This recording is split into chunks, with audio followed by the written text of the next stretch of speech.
أعوذ بالله من الشيطان الرجيم. بسم الله الرحمن الرحيم. الحمد لله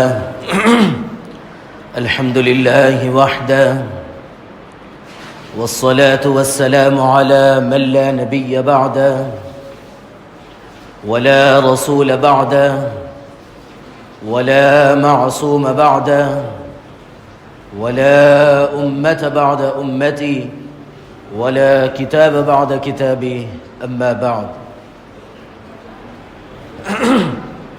انتہائی واجب الاحترام، قابل صد احترام بزرگان دین، نوجوانان اہل سنت، السلام علیکم ورحمۃ اللہ وبرکاتہ.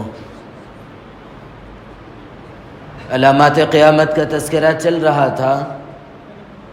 اس سلسلے میں کچھ باتیں گزشتہ آئی تھیں کہ قیامت کے قریب ناجائز اولاد کی کثرت ہو جائے گی. اس کی وجہ جو بنیادی بنے گی وہ ہمارے معاشرے کے وہ احوال بنیں گے جو ہم احوال بنا رہے ہیں بے پردگی کے ذریعے، بے حیائی کے ذریعے. ان چیزوں کا تذکرہ گزشتہ آیا تھا. اب اگلے نمبر پر جناب نبی کریم علیہ السلام نے ارشاد فرمایا کہ قیامت کے قریب لوگ ایک دوسرے پر لعنت کریں گے، برا بھلا بولیں گے. یعنی جب ملاقات ہوگی تو سلام کرنے کے بجائے، کچھ دعائیہ جملوں کے استعمال کے بجائے ان کی زبان پر گالیاں زبان زد ہوگی. آج دیکھیے کہ ہماری گفتگو کے اندر جب ہم گفتگو کرتے ہیں، کچھ آگے بڑھتے ہیں تو چھوٹی چھوٹی باتوں پر سامنے والے کو مخاطب کرتے ہیں تو کسی ایسے جملے سے مخاطب کرتے ہیں جس سے اس کے دل کو ٹھیس پہنچتی ہے. یا پھر بعض لوگوں کا مزاج یہ ہوتا ہے کہ وہ اپنے آپ کو گالی دیتا ہے، کیا میں فلاں دکھ رہا ہوں یا فلاں، اس قسم کے جملوں سے یہ وہی علامت بن رہا ہے، چاہے وہ سامنے والے کو دے یا اپنے آپ کو دے، لیکن اس کی زبان پر اگر گالی چل رہی ہے تو وہ یاد رکھیے کہ سب سے پہلے وہ اللہ کی نظر سے جہاں گر رہا ہے وہیں یہ علامات قیامت بھی بن رہا ہے. اور یہ بات بار بار آ چکی ہے کہ جو آدمی یہ علامت بنتا ہے وہ کوئی نیک بخت نہیں ہوتا ہے، بلکہ وہ بدبخت اور شقی قسم کا انسان ہوتا ہے. اس لیے اپنے آپ کو بچانا ہے، اپنی زبان کی حفاظت کرنا ہے. اور جو آدمی کی زبان اچھی ہوتی ہے، وہ بات اچھی کرتا ہے تو لوگ اس سے بات کرنے میں اچھا بھی محسوس کرتے ہیں. اور جن کی زبان خراب ہوتی ہے، لوگ اچھے محفلوں کے اندر ان کو بلانا تو دور کی بات، ان سے ملنا بھی پسند نہیں کرتے. اس لیے اپنے آپ کو بدلنا اور اپنی زبان کو گالیوں سے پاک کرنا ضروری ہے، بے انتہا ضروری ہے. اور آدمی اگر یہ چاہتا ہے کہ وہ بلندی کی طرف پہنچے تو بنیادی 3 چیزیں اس کو اپنے آپ پر لازم کرنا بے انتہا ضروری ہے. نمبر 1، تعلیم قرآن، علوم نبوی اور علم دین سے جڑنا. آج ہم اپنے معاشرے کی صورتحال دیکھیے کہ ہم کو بالکل بھی اس طرف توجہ نہیں ہے. نہ ہم قرآن کریم کو پڑھنے کی دلچسپی اپنے اندر رکھتے ہیں، نہ ہم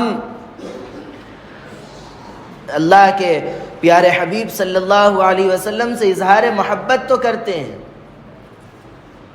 لیکن آپ کی تعلیمات کو پڑھنے سے دور بھاگتے ہیں. یہ بات غالباً اس سے پہلے ایک مرتبہ آئی تھی کہ اگر کسی مسجد کے اندر 40-50 مصلی آتے ہیں، اگر قرآن کی تفسیر پہلے تو ہوتی نہیں ہے اکثر مساجد میں، اگر کسی مسجد میں ہوتی ہے تو 50 مصلی میں سے بیٹھنے والے 5-6 سے زیادہ نہیں ہوتے. یہ ہماری قرآن سے محبت ہے. اگر کوئی آدمی قرآن پڑھتا ہے اور پھر جب اس کے سامنے یہ آیت آئے کہ انا اعتدنا للکافرین سلاسل اغلالا وسعیرا، تو اس کا دل نہ کانپے، اس کی آنکھ سے آنسو جاری نہ ہو. یا پھر اس کے سامنے یہ آیت آ جائے کہ ان الابرار یشربون من کأس کان مزاجها کافورا، تو اس کے دل میں کیا اللہ کی محبت نہیں بڑھ سکتی؟ کیا اس کے دل میں جنت کا شوق پیدا نہیں ہو سکتا؟ افسوس تو یہی ہے کہ ہم نے قرآن کو پڑھنا تو بہت نہ پڑھنے کے لیے تیار ہے، نہ سمجھنے کے لیے تیار ہے، نہ آپ کی بتائی ہوئی تعلیمات پر عمل پیرا ہونے کے لیے تیار ہے. جمعے کے تقاریر ہوتے ہیں، سن لیتے ہیں، عمل کتنا ہو رہا ہے؟ اور یہ بات آئی تھی کہ وَمَنْ أَعْرَضَ عَنْ ذِكْرِي فَإِنَّ لَهُ مَعِيشَةً ضَنْكَ وَنَحْشُرُهُ يَوْمَ الْقِيَامَةِ أَعْمَى. کہ آپ اللہ اور اس کے رسول صلی اللہ علیہ وسلم کی باتوں کو سنتے ہیں اور اس پر عمل نہیں کر کے پیٹ دکھا کے جاتے.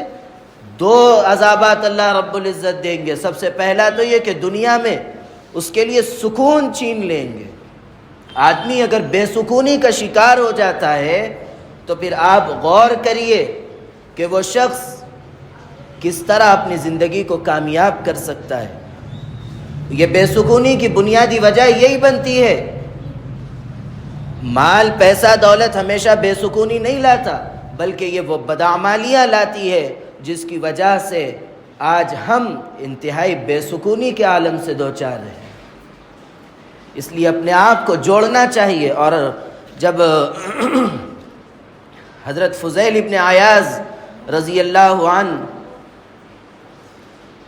ایک بڑے ڈاکو تھے، ان کے کان سے یہ آیت گزری تھی کہ الم یأن للذین آمنوا ان تخشع قلوبہم بذکر اللہ، قلوبہم لذکر اللہ. یہ کان میں جب ان کی یہ آیت پڑھی تو وہ اتنے بڑے ڈاکو تھے، جب ان کا دل پلٹ گیا اور وہ عابد الحرمین بن گئے. یہ ان کی دلچسپی اور یہ اللہ سے محبت کی وہ علامتیں ہیں جو انسان کی زندگی کو بدل رہی ہیں.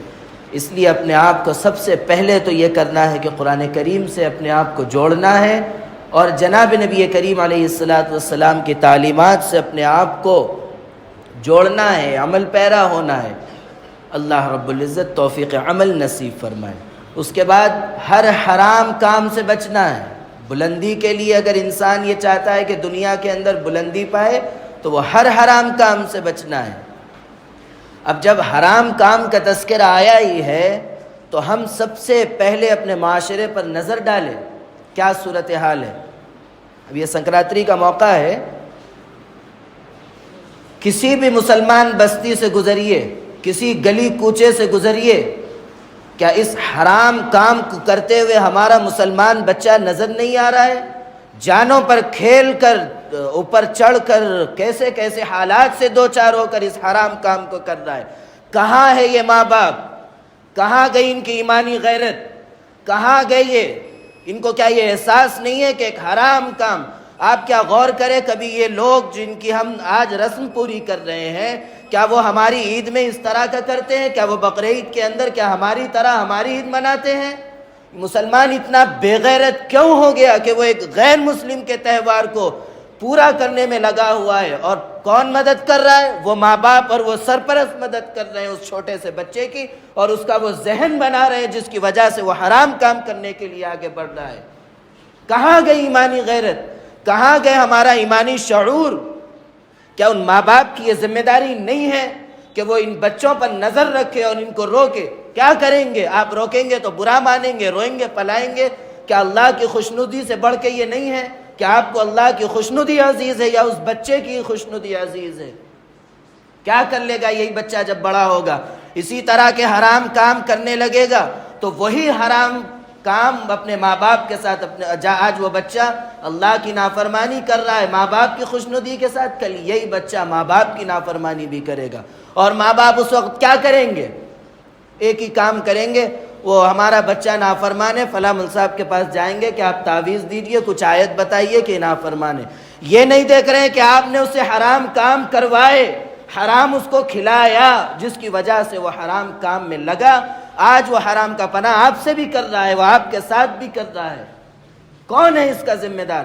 آج آپ ٹھہراتے ہیں وہ فلاں جگہ جا کے ایسا ہوا، فلاں دوستی سے ایسا ہو گیا، یہ اب جب سب کر رہے ہیں تو ہم اپنے بچے کو کیوں روکے کہ وہ تکلیف کا شکار ہو جاتا ہے؟ وہ احساس کمتری، یہ احساس کمتری اس بچے کے اندر نہیں بلکہ ان ماں باپ کے اندر ہے کہ جس کی وجہ سے یہ عمل کروا رہے ہیں حرام کام۔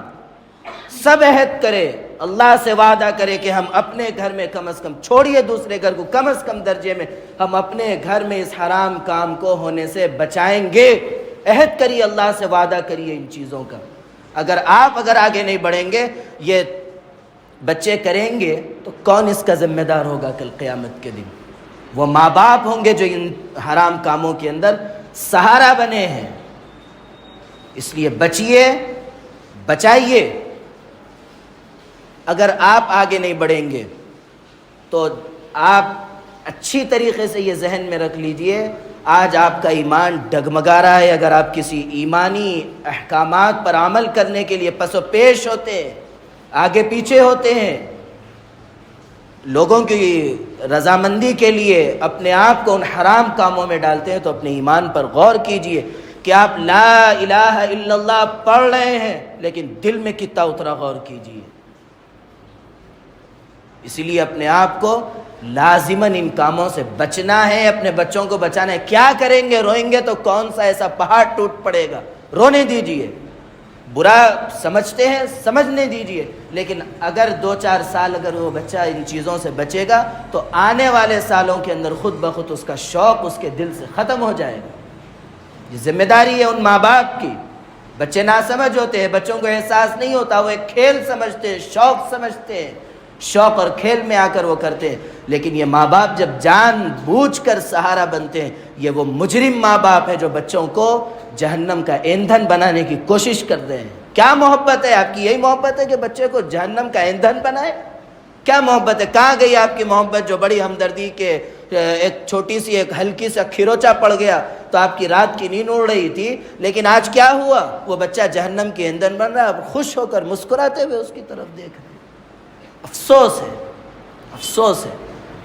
اللہ امت کو اس برے فعل سے بچائے۔ اور بلندی کے لیے آخری چیز جو ہے وہ یہ ہے کہ آدمی کو گالم گلوچ سے بچنا چاہیے، فحش گوئی سے اور بدگفتاری سے بچنا چاہیے۔ یعنی آدمی لوگوں سے گفتگو کرے تو کس طرح گفتگو کرے؟